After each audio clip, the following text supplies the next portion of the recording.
What's going on, everybody, and welcome to another edition of the Sideline Showdown. As always, it's your host, Mike Still and Keto Pobla. Keto, what's going on, man? How are you doing today, man? I'm all love right now. How are you doing? I'm doing great, man. The world is awesome. Football is in the air. It's playoff season and championships. Also, last weekend, it was a crazy, exciting week of football, my brother. It was. You know what?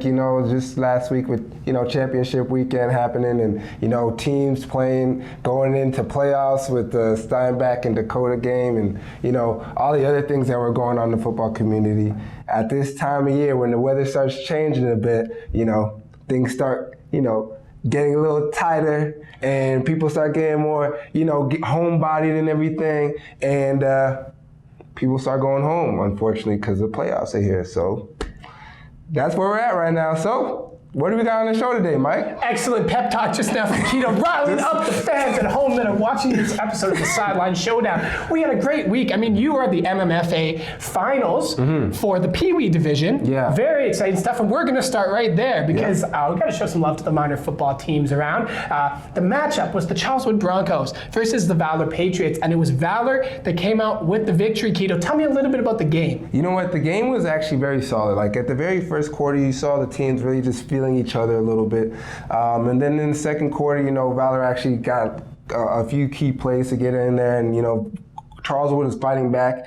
And all in all, at the game, there was kids making plays on both sides of the ball. It was a really solid football game. And, shout out to both teams. They've had terrific seasons this year. And for, I think the very first time that I've been here, watching two teams that were not usually your both powerhouse teams coming together in the championship and knocking some of those bigger teams off before the semis and stuff like that. I think it was a great season for everybody who's been involved, so you guys should, at both sides of the ball, be very content with how you've played your seasons, coaches, everybody. And, man, that's pretty much it. Was a solid game, Mike. Real quick, Keto, who was your player of the game? You know what? I got to say I have to go with my boy Onan first. Delano Glad did a great job of throwing him the ball and getting him down in open space, making plays. And I also got to say with the Charleswood Broncos, Elijah Barrett, Jesse Danica, Brock Reeves, some of my favorite players to watch. And I'm really looking forward to seeing you guys with the selects this year.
For the third consecutive season, the East Side Eagles are the Manitoba Major Junior Football League champions. Once again, they topped the St. Vital Mustangs, another perennial powerhouse in the MMJFL, and what was a hotly contested game between the two teams, a battle of which Eastside won with the play of their secondary late, including Nick Martins and Braden Kowalski.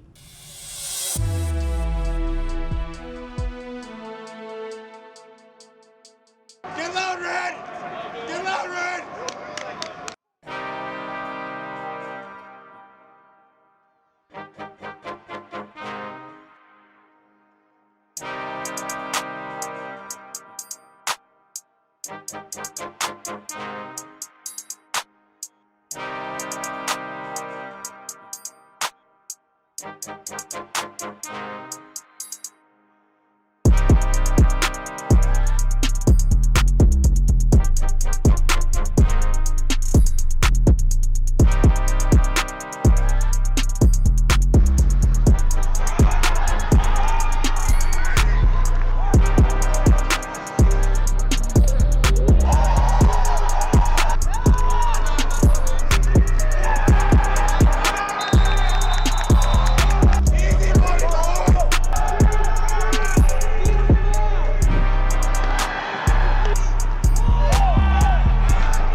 Moving on to the high school level now, and we had the Dakota Lancers, Keto, taking on the Steinbach Sabres. Dakota coming into the game the last week of the 2019 regular season, in at 6-0. Steinbach coming into this game at 5-1. A lot of storylines going in. The biggest one was if Steinbach was able to win, they needed to win by 15 in order to move over Dakota for first place in the Potter Conference in Division 1. It would then go Steinbach, Dakota, St. Paul's, because Dakota had beat St. Paul's had beat Steinbach, the point differential stuff gets factored in. Long story short, Steinbach won. It's 22-7. Wow. Amazing finish for them in their 10th year as a program to have this kind of a performance. We've been talking all year about the Steinbach Sabres, man, and Jamie Peters, one of the founders of that program, Stephen Fettis, the current head coach, and the guys just buying in. I mean, once again, Keto, let's just get your thoughts on Steinbach and what they do well there now, 1 decade into the league. Yeah, you know what, I think like we've talked about it before, they've been a growing program, and at the same time, a lot of those kids have been playing with each other since the Eastman Raider days, and even when they first started their program, they were very young. And I actually remember a few years ago, maybe 6-7 years ago, I think they were in Div 2 and they were in the championship, and they had a really solid team then. And then they got up to AAA, and they were struggling a few years. But like I said before, like we've been saying it from the very beginning. Sawyer Thiessen being there since I think his freshman year, being on the varsity team, throwing that ball, and a lot of those kids being freshmen and sophomores for those years. It's really cool to see them actually come together now and actually be first in the Winnipeg High School Football League. And it's been amazing to actually see the growth in what they're doing out there. So obviously the Jamie Peters and Stephen Fettis have been doing a fantastic job with that program. Absolutely. Want to give a shout out to Mitch Harrison as well, the first year head coach for Dakota. Did an excellent job this year with the guys as well. And just a couple of standout players from the game before we get into the highlights. Isaac Dawkin, running back / linebacker for Steinbach. He's a Manitoba Bison's commit. You already mentioned Sawyer Thiessen at the quarterback position was tremendous. Got the chance to catch up with him after the game as well. And on the Dakota side of things, Jordan Friesen, a hybrid defensive end linebacker, can line up as a linebacker in a 30 front, lining up as a D end in a 40 front. You can plug and play. Long, athletic, had a great game. And Paps, Ethan Papineau, D tackle, D end as well for the Dakota Lancers. Also had a strong game, and the man they call Hog, Hubert Sindikabwabo for Dakota. Just some stand-up players from the game.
And it all starts from the beginning. Coach Jamie Peters starting it all up. This wouldn't be possible without him.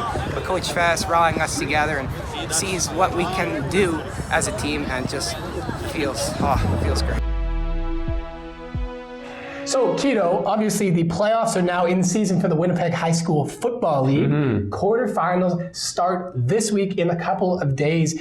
Let's just talk about some storylines to follow to the playoffs in 2019, Keto. Let's start in Division 1. And you know what? I mean, I'm not going to go ahead and say like everybody has this opinion, but I know that there are maybe some people in the football community that are tired of seeing St. Paul's and Vincent Massey in the final not every year. Dakota was in the final. Exactly. Ago. But relative powerhouses in our province. Yeah. And I think it's going to be actually pretty fun, not to steal the words from your mouth, but actually just being what I think is going to be really cool is to see new teams battling for first. And I think, like we were talking about from the very beginning of the year, the parity of this league, I think it's probably been some of the best football I've seen since I've been here in the past 10 years. Like, we can't say who is going to go in first place this year. However, we do know that there is a possibility that St. Paul's and Vincent Massey might be having to battle to get to the championship,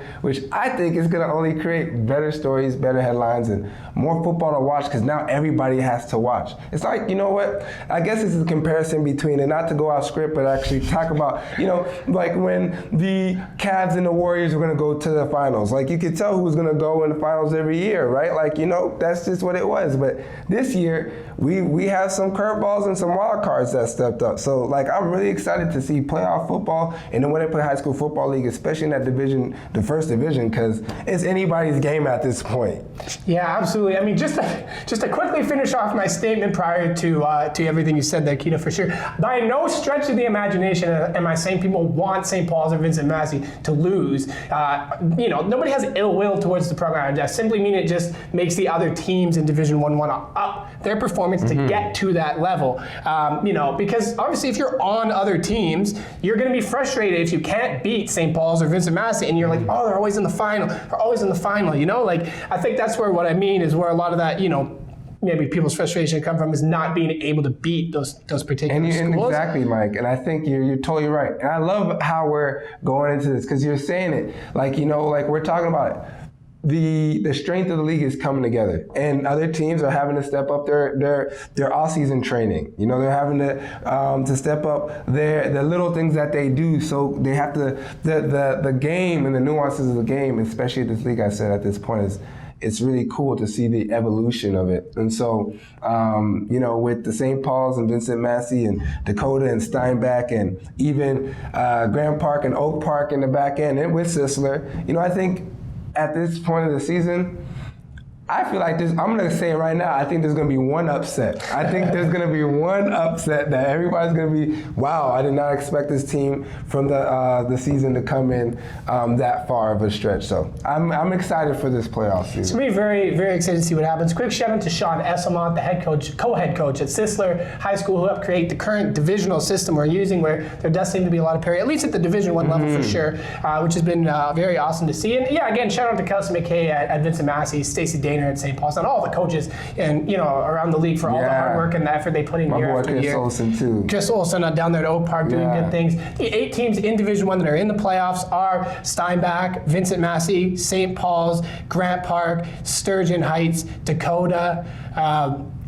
I'm missing 2 schools. Kelvin and Oak Park. Kelvin and Murdoch McKay. Oh, McKay. Kelvin and okay. Those are the 8 that are in the A side. Okay. So because there's 12 teams, 4 are on like the consolation final, and then the 8 make their A side final. Cool. So those first 8 are the ones that are on the A side. Yeah. So it'll be really exciting to see what happens down the stretch in Division 1 for sure.